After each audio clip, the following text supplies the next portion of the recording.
An elite boarding school, two best friends, and one night that never truly ended. At 6 a.m., the body of a 17-year-old student is found hanging from a staircase railing. Minutes later, her best friend is discovered dead. Palace Rule at a double suicide. But then, a phone call changes everything. At 1 a.m., an ex-boyfriend had warned her, "You're going to regret tonight," and the message is sent at 4:17 a.m. Didn't sound like her at all. Also, the question is, was this really suicide? Or was someone trying to stage the perfect crime? This isn't just a story about jealousy, it's a story about control, turning into murder. Early in the morning of May 26, 2018, a shocking discovery was made at a boarding school dormitory inside the stairwell of the girl's residence. The lifeless body of 17-year-old Charnel Hogg was found hanging from the railing. Minutes later, authorities discovered a second victim, her closest friend, Mara Engler, in a bathroom on the first floor. At first glance, it appeared to be a tragic double suicide. However, small inconsistencies at the scene soon raised suspicions. What initially seemed like a heartbreaking tragedy quickly turned into a disturbing criminal investigation involving obsession, control,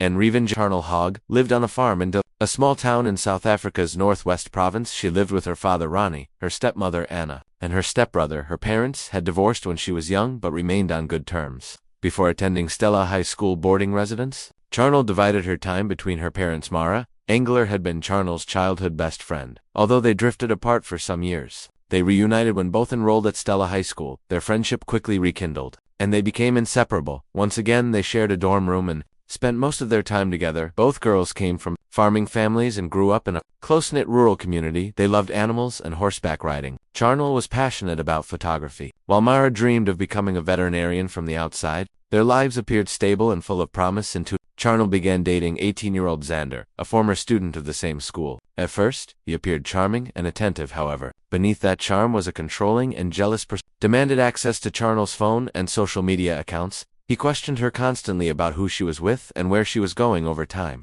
his behavior became increasingly possessive and aggressive. He interfered with her friendships and isolated her from others, including Mara. By late 2017, the relationship had become toxic. There were reports of heated arguments and physical intimidation. Concerned friends and family began noticing changes in Charnel's behavior. She seemed withdrawn and anxious. January 2018, Charnel ended the relationship. The breakup triggered an extreme reaction from Xander. He sent threatening and manipulative messages, sometimes claiming he would harm himself. He blamed Mara for influencing Charnel's decision and began harassing her as well. Despite the harassment, Charnel tried to move forward. She grew closer to a longtime friend, Brandon Victor. Their relationship remained private because they feared provoking Xander further. However, Xander refused to let go. He stalked Charnel, appeared unexpectedly in places she visited, and continued sending disturbing messages. The situation was escalating. The night of May 25, 2018, on the night before the tragedy, Brandon secretly visited Charnel and Mara in their dorm room to comfort Charnel, who was distressed by ongoing threats from Xander. Around 1 a.m., Xander called.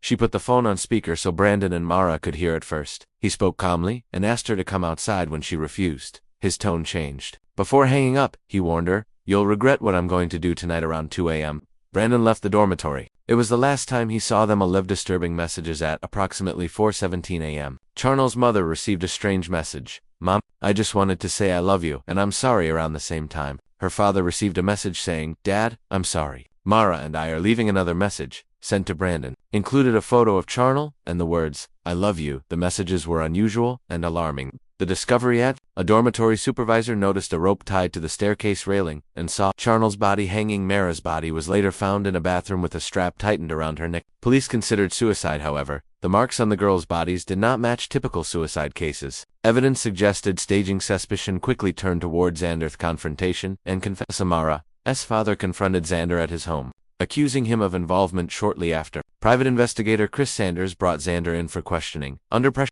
Xander confessed. He admitted that he killed Charnel out of jealousy and murdered Mara. To eliminate a witness, he had planned to stage the deaths as suicides to avoid suspicion. Evidence from his phone revealed obsessive messages, photos, and writings about Charnel. Trial. March 2019. Xander stood trial. Witnesses testified about his threatening behavior and obsession. An acquaintance revealed that he had previously said he would not allow Charnel to live without him. The defense claimed his confession was coerced, but recorded evidence and testimonies disproved that argument. Psychological evaluations described him as emotionally unstable with a pathological fixation on control. He was sentenced to 2 life terms in prison. Aftermath for the families. The verdict brought some measure of justice. Though nothing could undo the loss, Charnel and Mara, inseparable in life, were buried side by side. This case serves as a reminder of how controlling behavior, jealousy, and emotional instability can escalate into tragedy.